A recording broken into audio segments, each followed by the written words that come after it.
శ్రమను దోచుకుంటున్నది కాంగ్రెస్ ప్రభుత్వం తప్పితే వారిని ఆదుకునేటటువంటి ఆలోచన చేయడం లేదు. ఆ శ్రమ దోపిడీ విధానాన్ని మేము తీవ్రంగా వ్యతిరేకిస్తున్నాం.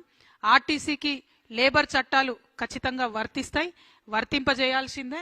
మరి ఆర్టీసీలో లేబర్ చట్టాలు లేకుండా, కనీస గౌరవం లేకుండా, కార్మికులకు మర్యాద లేకుండా జరుగుతున్నటువంటి ఈ సందర్భాన్ని మేము తీవ్రంగా వ్యతిరేకిస్తూ ఉన్నాం.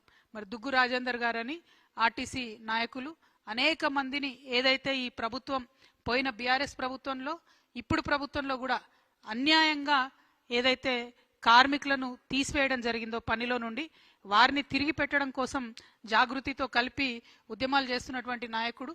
మరి వారి నాయకత్వంలో దాదాపు 300 మందికి తిరిగి ఉద్యోగం ఇప్పించుకోగలిగినాం. మేము ఆర్టీసీని డిమాండ్ చేస్తూ ఉన్నాం, మీరు చిన్న చిన్న వాళ్ళ మీద మీ ప్రతాపం చూపిస్తూ మెషిన్లు టికెట్ ఇష్యూ మెషిన్ పనిచేయకపోతే ఆ ఫాల్ట్ సాఫ్ట్వేర్ ఉంటుంది, మెషిన్ ఉంటుంది, ఆ మెషిన్ కొన్నవాడిది ఉంటుంది. కానీ ఆ కోపం కండక్టర్ మీద చూపించి కండక్టర్ని తీసివేయడం అనేటటువంటిది కరెక్ట్ కాదు. ఇటువంటి చర్యలకి ప్రభుత్వం పాల్పడతా ఉంది. డ్రైవర్లకు కూడా అదే పరిస్థితి. 16 నుంచి 18 గంటలు వర్క్ చేయించి వారిని స్ట్రెస్ చేసి హార్ట్ అటాక్లతో చనిపోతున్నటువంటి కార్మికులను కూడా కనీసం పట్టించుకున్నటువంటి పరిస్థితి ఉన్నది. ఇవన్నీ ఒక ఎత్తు అయితే, మనం చిన్నప్పుడు మీ అందరు గుర్తుండుంటుంది, బస్ బాడీ బిల్డింగ్ యూనిట్ అనేటటువంటిది ఉండేది.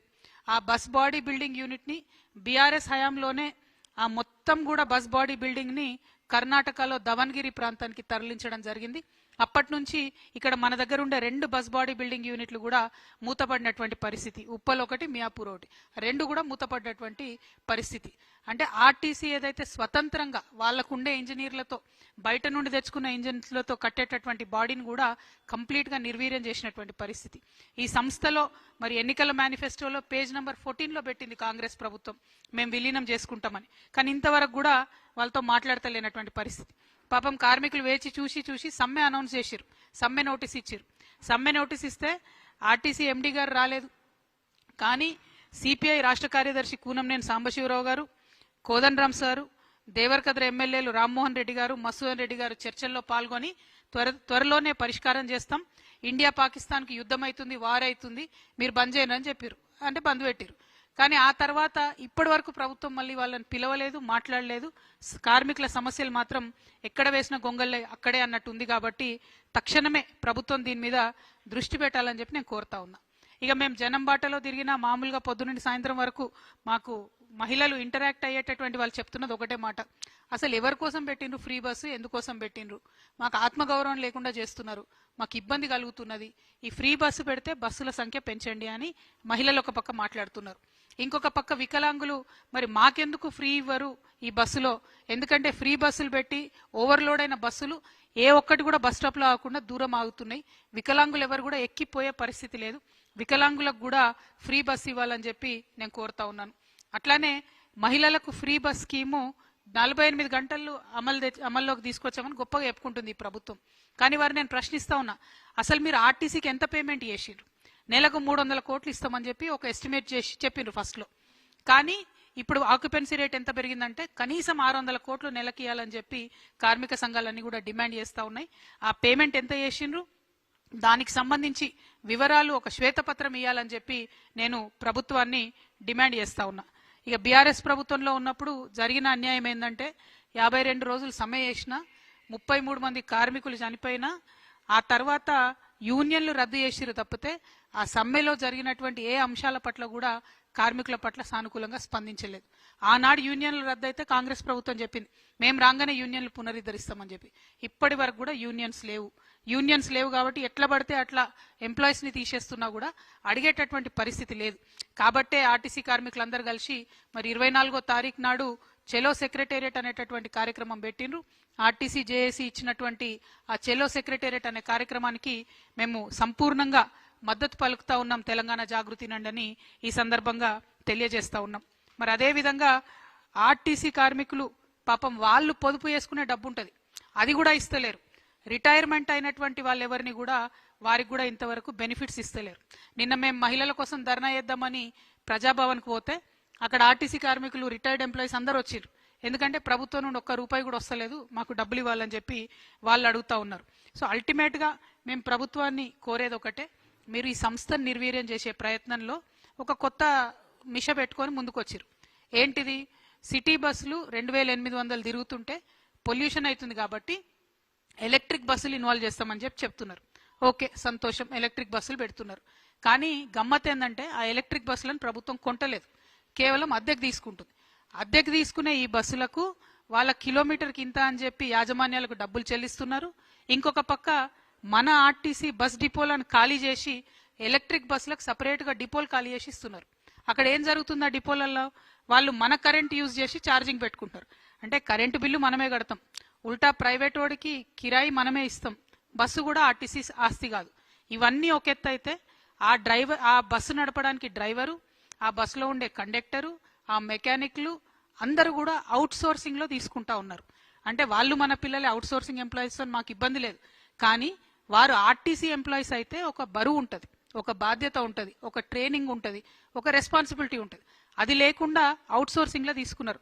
మొన్న దుగ్గు రాజేంద్ర అనే చెప్తున్నారు, ఒక కండక్టర్ కరీంనగర్ లెక్కిండట అవుట్ సోర్సింగ్లో తీసుకున్న పిల్లాడు హైదరాబాద్కి వచ్చే లోపల 9,000 రూపాయలు పైసలు వసూలైతే ఆ 9,000 పట్టుకొని వాడు మధ్యలో దిగి వెళ్ళిపోయాడు. అడిగేటోడు ఎవరు దిక్కులేడు. అంటే బాధ్యత ఉండదు బేసిక్గా, బయట నుండి అవుట్ సోర్స్ నుంచి తీసుకుంటే. వాళ్ళ ఆర్టీసీ ఎంప్లాయీస్ అయితే బాధ్యత ఉంటుంది. ఈ విషయాలు మరి రవాణా శాఖ మంత్రి పొన్నం ప్రభాకర్ గారికి నేను ప్రత్యేకించి గుర్తు చేస్తా ఉన్నా. ఎందుకంటే అసెంబ్లీ జరిగేటప్పుడు మా అన్న వాళ్ళందరూ పోతే ఆయన ఒక ఉచిత సలహా ఇచ్చిండట పొన్నం ప్రభాకర్ గారు, మంత్రులందరినీ కలవండాయా మీరు అన్నట. మరి అందరు మంత్రులు కలిస్తే ట్రాన్స్పోర్ట్ శాఖ మంత్రి తమరి దగ్గర ఎందుకు పొన్నమన్నా? మరి మీరు బాధ్యత తీసుకోవాలి, ఆర్టీసీ కార్మికులతో చర్చలు జరపాలి, వాళ్ళకున్న సమస్యల పరిష్కారానికి ముందుకెళ్లాలని నేను డిమాండ్ చేస్తున్నా. పొన్నం ప్రభాకర్ గారు నేను పర్టికులర్గా రిక్వెస్ట్ చేస్తా ఉన్నా, ఏదైతే ఫిట్మెంట్ పెంచినారో 2017లో 16% పెంచినారు, అదేవిధంగా 6 నెలల కింద ఒక 21% పెంచారు. ఆర్టీసీ ఉద్యోగులు ప్రభుత్వ ఉద్యోగులు కాదంటున్నారు. కాదన్నప్పుడు ప్రభుత్వ ఉద్యోగుల తరహా ఒక 1.5% హెచ్ఆర్ఏ వీళ్ళకు కూడా కట్ చేసిండ్రు. మరి మీరే చెప్పాలి, ప్రభుత్వ ఉద్యోగుల కాదా? ప్రభుత్వ ఉద్యోగులు అయితే జీతాలు కూడా పెంచండి, మరి ఓన్లీ కటింగ్ మాత్రం చేస్తున్నారు. పిఆర్సీ కూడా ఇంతవరకు పెంచలేదు, అమలు చేయలేదు. రిటైర్ అయిన వాళ్లకు బెనిఫిట్స్ లేవు. ఆర్టీసీ అనేటటువంటిది పేదవాడి యొక్క బస్సు, పేదవాడికి పనికొచ్చే బస్సు. ఈ సంస్థను దయచేసి ప్రైవేటీకరణ వరకు పుష్ చేయొద్దని చెప్పి గవర్నమెంట్ నేను కోరుకుంటూ, మళ్ళీ ఒకసారి మేము ఒకటే డిమాండ్ చేస్తా ఉన్నాం, ఏదైతే 1000 మంది కార్మికులను అన్యాయంగా తీసేసిండ్రో వాళ్ళని తిరిగి విధులలోకి తీసుకోవాలి. అందులో మేమందరం పోరాటం చేయంగా 300 మందిని తీసుకున్నారు. ఇంకా మిగతా 400 మందిని త్వరితగతిన మీరు తీసుకోవాలి. తీసుకోకపోతే 24వ తారీఖున ఆ 400 మంది ఎంప్లాయీస్తో పాటు జాగృతి కార్యకర్తలు, నాయకులు అందరం కూడా సెక్రటేరియట్ని ముట్టడించడం జరుగుతుంది. మీరు దిగొచ్చేంత వరకు ఉద్యమాలలో పాల్గొంటామని చెప్పి గౌరవ ముఖ్యమంత్రి గారికి, అదేవిధంగా కాంగ్రెస్ ప్రభుత్వానికి మేము హెచ్చరిక చేస్తా ఉన్నాము. Thank you. జై తెలంగాణ. ఒక 2 మినిట్స్ మాట్లాడతారు, మీరు చెప్తారా? ఒక 2 నిమిషాలు, ఒక 2 మినిట్స్ దుగ్గు రాజేందర్ గారు వారి వర్షన్ చెప్తారు. కూర్చోండి కూర్చోండి.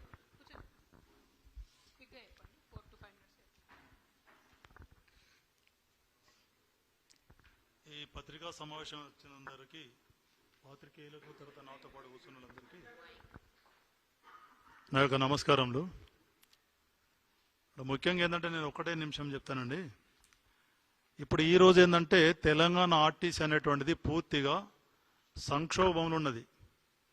ఆ సంక్షోభం వలన ఏంటంటే అటు ఆ బస్సులలో ప్రయాణం చేసేటువంటి ప్రజలకు ప్లస్ మళ్ళీ సంస్థలో పనిచేసేటువంటి ఉద్యోగస్తులకు ఏంటంటే దీని వలన తీవ్ర అన్యాయం జరుగుతుందని చెప్పి, అంటే అప్పుడు ఈ గవర్నమెంటు ప్రభుత్వం ఏర్పడక ముందు అంటే 2023 ఈ సెప్టెంబర్ అక్టోబర్ ప్రాంతంలో ఏంటంటే ఇప్పుడు ఉన్నటువంటి రవాణా శాఖ మంత్రి గారు, తర్వాత మన ముఖ్యమంత్రి గారు ఏంటంటే మేము కనుక అధికారంలోకి వస్తే ఈ యొక్క ఆర్టీసీని ఏంటంటే దీన్ని బాగా పటిష్టం చేస్తాం, కార్మికులకు ఎలాంటి అన్యాయం జరగకుండా ఆ పోయిన ప్రీవియస్ గవర్నమెంట్ ఎంతమందిని అయితే శాశ్వతంగా రిమూవ్ చేసినారో వాళ్ళందరినీ తిరిగి ఉద్యోగంలో తీసుకుంటామని చెప్పి చాలా సందర్భాలలో మంత్రి గారును ముఖ్యమంత్రి గారు మాట్లాడడం జరిగింది.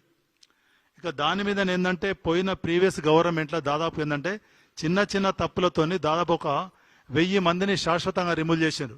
శాశ్వతంగా అంటే ఏంటంటే డిపో మేనేజర్ రిమూవ్ చేస్తే దాని మీద డిప్యూటీ ఆర్ఎం గారు అప్పీల్ ఉంటుంది, దాని మీద ఆర్ఎం గారు అప్పీల్ ఉంటుంది, దాని ఈడీ గారు అప్పీల్. ఈ 3 అప్పీలలో రిజెక్ట్ అయినటువంటి 1000 మంది ఉంటే దాన్ని పురస్కరించి మేము 2024 ఏప్రిల్లో ఒక ఉద్యమం స్టార్ట్ చేసి ఫస్ట్ టైం సీఎం గారి ఇంటికి ఒక రిప్రజెంటేషన్ ఇస్తే